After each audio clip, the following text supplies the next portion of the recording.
Jadi mungkin bisa menjawab yang nomor 2 tentang SK hilang atau terputus-putus. Dan juga nomor 3. Di sini itu admin instansi itu mengupload yang validasi awal, yang 1 tahun minimal, APBD APBN dan masih aktif bekerja. Itu dulu. Jadi kalau misalnya sudah itu masuk dalam masuk validasi sistem, maka dia akan masuk. Nah, yang bisa diupload di tenaga non ASN itu adalah riwayat plus ijazah pendidikan terakhir. Nah, di sini mungkin karena kita keterbatasan waktu, monggo saja kalau misalnya admin instansi mau menginput juga riwayatnya, itu monggo. Tetapi nanti memang yang akan bisa memperbaiki itu adalah tenaga non ASN itu sendiri. Itu bisa diperbaiki. Jadi misalnya ternyata ada bukti honorarium atau apapun yang memang tidak lengkap, bisa dilengkapi oleh tenaga non ASN. Jadi ini pasti tenaga non ASN-nya mau data yang paling benar. Itu pertama. Dan kalau untuk SK hilang misalnya tadi 2009 ada SK-nya, 2010 ada SK-nya, 2011 ada SK-nya. Nanti untuk riwayat masa kerja, ya yang dimasukkan ya kalau yang memang ada bukti SK-nya saja. Misalnya 2009, nanti masukin dari tanggal berapa sampai tanggal berapa SK-nya. Misalnya Januari 2009 sampai Desember 2009. Lalu ada lagi 2010-nya nggak ada, ya berarti nggak bisa dimasukin. Masukin yang 2011 Januari. Jadi seperti riwayat dia itu, dia pernah bekerjanya kapan saja. Dan saat ini mungkin dari keputusan dari BKN masih terbatas. Jadi diambil aja yang memang terakhir. Misalnya dia punya dari 2006 tadi, kalau tidak salah ada riwayat dia pernah bekerja dari 2006. Tapi dipastikan lagi dia bekerjanya masih di instansi itu dari 2006 sampai sekarang. Nah, mungkin yang diambil kalau 2006 sampai 2021 diambil 5 tahun terakhir saja.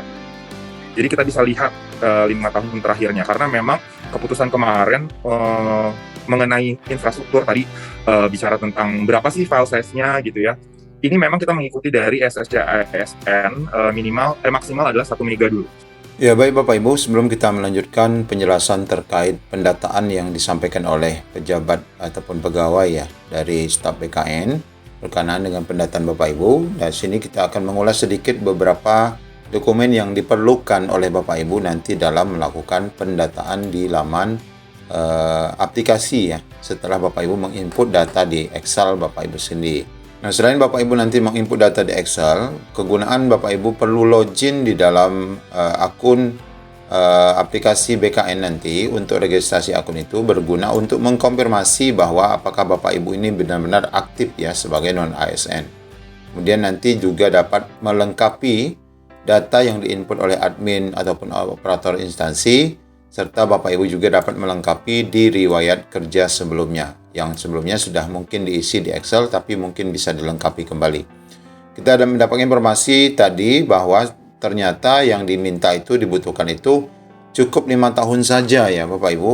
Nah, kemudian untuk kelengkapan dokumen saat Bapak Ibu nanti mengakses di aplikasi, untuk di bagian instansinya ini mereka akan membutuhkan SK kontrak kerja pembayaran dengan mekanisme APBN APBD, di mana minimal 1 tahun masa kerja dan masih bekerja pada instansi pada saat pendataan. Jadi cukup nanti Bapak Ibu memiliki SK kontrak itu 1 tahun yang mana dibayar dengan APBD. Nah, yang lainnya tidak dibayar APBD itu boleh. Ya, boleh dibayar dengan APBD 1 kali saja 1 tahun, itu sudah memenuhi syarat untuk terdata di dalam aplikasi. Dan tentu saja bukti pembayaran atas tenaga non-ASN ini dengan mekanisme APBN APBD berdasarkan SK di atas. Jadi menyebutkan bahwa dana itu dibayar dari APBD. Kemudian ijazah ataupun bukti lulus pendidikan yang dimiliki saat ini oleh tenaga non-ASN dapat dilengkapi oleh tenaga non-ASN sendiri. Itu berkenaan dengan berkas-berkas. Lalu untuk dokumen lainnya, saat pembuatan akun ada 3 dokumen yang diperlukan. Ya, ini pertama diperlukan kartu tanda penduduk atau KTP Bapak Ibu, kemudian pas foto terbaru. Ya, nanti disiapkan ya. Tidak ada ukuran yang pasti karena ini sifatnya soft copy, maka ukuran apa saja bisa digunakan.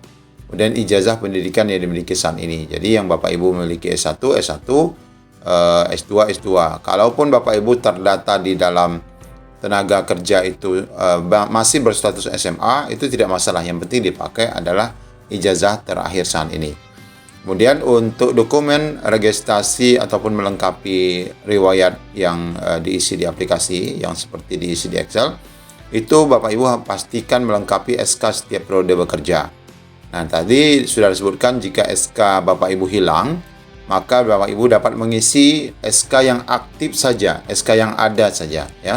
Kemudian bukti pembayaran berdasarkan SK, ini pasti siapkan. Kemudian ini biasa kami tambahkan, ini biasa dalam bentuk amprah ya, dalam bentuk amprah. Kemudian sertifikat pendidik bagi guru ataupun STR bagi tenaga kesehatan, ini bisa juga ditambahkan dalam melengkapi dokumen untuk tenaga non-ASN. Jadi rekan-rekan guru yang sudah bersedik bisa melengkapi sertifikat pendidiknya. Kemudian kita ulangi kembali Bapak Ibu berkaitan dengan 6 tahapan daripada alur proses pendataan ini Bapak Ibu, yang dimulai dari operator ya, operator ataupun admin instansi, di mana dia akan menginput tenaga non-ASN, di mana proses itu nanti akan dilakukan di aplikasi BKN. Nah, sumber dari aplikasi ini nanti akan masuk dari 2 sumber. Pertama dari sumber admin operator instansi dan sumber dari tenaga non-ASN. Karena tenaga non-ASN nanti akan didaftarkan terlebih dahulu oleh operator ataupun admin instansi, sehingga dia akan dapat membuat akun dan registrasi pendataan, sehingga dia pembuatan akun dan registrasi pendataan itu nanti juga akan masuk ke dalam database tersebut, dan dia dapat melengkapi riwayat pekerjaannya serta dapat mencetak bukti pendataan. Setelah mereka melengkapi, kita melengkapi data, pihak admin akan memeriksa, kemudian juga akan melakukan finalisasi terhadap data yang kita input serta mengunggah SPTJM dari dinas terkait. Baik Bapak Ibu, kita tambahkan sedikit penjelasan dari teknisi BKN berkenaan dengan pendataan Bapak Ibu di aplikasi nanti. Untuk di sistem bukan font yang sama, tetapi kodifikasi dan pengecekan di nama. Dan nama kan pasti di Dukcapil itu huruf besar, jadi memang harus pasti huruf besar. Tetapi kalau font tidak diiniin untuk font ya. Intinya adalah dia harus huruf besar untuk nama, karena kita akan ngecek ke Dukcapil sama persis atau enggak 85%. Bukti pembayaran tadi udah, tenaga non-ASN apakah nanti yang dipakai yang mana ya? Dua-duanya akan dipakai. Jadi yang di admin itu yang minimal 1 tahun itu yang nggak bisa diganti oleh tenaga non-ASN ya. Jadi yang data utama sebagai yang masuk awal itu yang tidak bisa diganti, yang diperbaiki oleh tenaga non-ASN-nya. Tetapi data riwayatnya itu tenaga non-ASN-nya boleh. Pasti mereka mau, saya mau masukin semuanya nih biar lengkap data saya. Tetapi ini saat ini memang masih 5 terakhir, sehingga nanti kita bisa menganalisis data terakhir. Tapi kalau misalnya 2006 tingkat pemutusan kebijakannya mungkin nanti berbeda lagi. Cuman memang dari sisi infrastruktur kemarin dari arahan pimpinan juga tidak 5 terakhir kalau bisa. Dan tadi menarik juga untuk yang 2009 untuk validasi awal ini memang adalah pernah. Jadi misalnya contoh dia pernah dibayarkan, dia masih APBD APBN ya 2008 sampai 2009, udah satu tahun ya, 2008. Misalnya gini, Januari 2008 sampai Desember 2009, dia dibayarkan APBD. Dia masih bekerja sampai 2002 ini, sampai Agustus. Tetapi pada saat 2009 ke sini, dia berubah menjadi pembayarannya adalah pengadaan barang dan jasa. Nah, itu masih bisa dilakukan yang namanya pendataan ini. Jadi data awalnya adalah yang minimal 1 tahun itu, 2008 Januari sampai 2009, sehingga bisa masuk. Nah, 2021, 2020, 2019, 2018, seperti itu. Itu bisa dimasukkan. Intinya adalah yang penting dia pernah ada minimal 1 tahun di bawah 31 Desember 2021.